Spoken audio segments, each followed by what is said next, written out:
Hello guys! Hello po ka mga kapinay sa club. Magandang hapon po sa ating lahat. Magandang hapon po ng Martes. So ngayon pag-usapan natin ang love. Bakit nga ba napakasarap magmahal?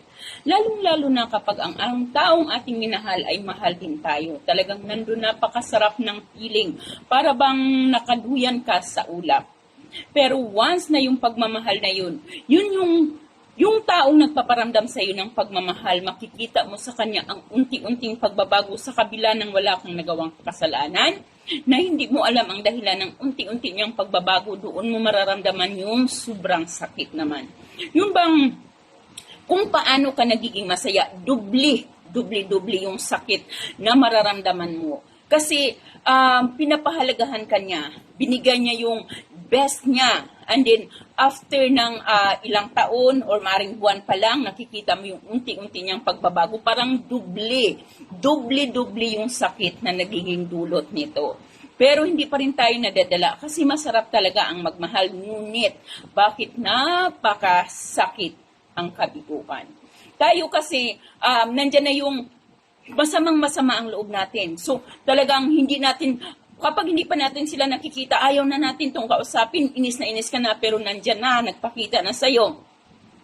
Konting lambing lang sa'yo, konting sorry lang, ayan na naman, natutunaw naman yung puso mo. Lahat ng galit ay naaalis na naman, nawawala na naman, at pinagbibigyan mo naman, at andun na. Parang yung galit mo napapalitan na naman ng kilig dahil sa kanyang paglalambing.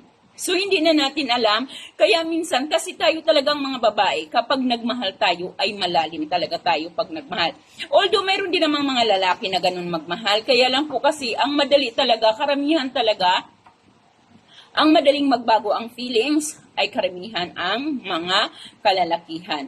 Kasi ang babae kasi talagang sila parang once kasi na sa isang relationship ang babae, nandun yung lagi nilang pinapangarap. Yung pangarap, kapag nangarap ang babae, kapag nakikita nila yung taong ito ay kapag nangarap sila, pakasama ang kanilang karelasyon. And then, andun yung sabay na kayong nangarap. And then at the end, bigla ka na lang iiwan sa ire. Parang, ang sarap manuntok, di ba? Ang sarap manuntok, pinaasa-asa mo ako. And then at the end, gaganituhin mo ako. O di ba, napakasakit. Masakit ang magmahal. Minsan gusto mong mangumbag. Kaya minsan talagang gusto mong magmukmuk. Minsan gusto mong umiyak ng umiyak, lalong-lalo na kapag wala ka ng masasabihan ng iyong nararamdaman. Kasi dati-dati sa inyong relationship, nasasabi nyo lahat-lahat ang mayroon kayo.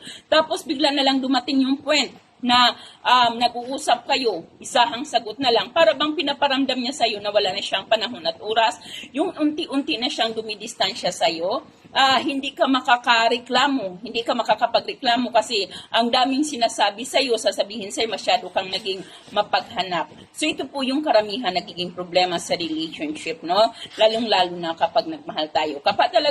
Kaya kapag talaga tayo ay nagmahal, na lang dun talaga yung una, napakasarap. Pero kapag nakikita na natin yung unti-unting pagbabago, walang lungkot naman walang kasing lungkot. Kaya dapat maging matatag tayo.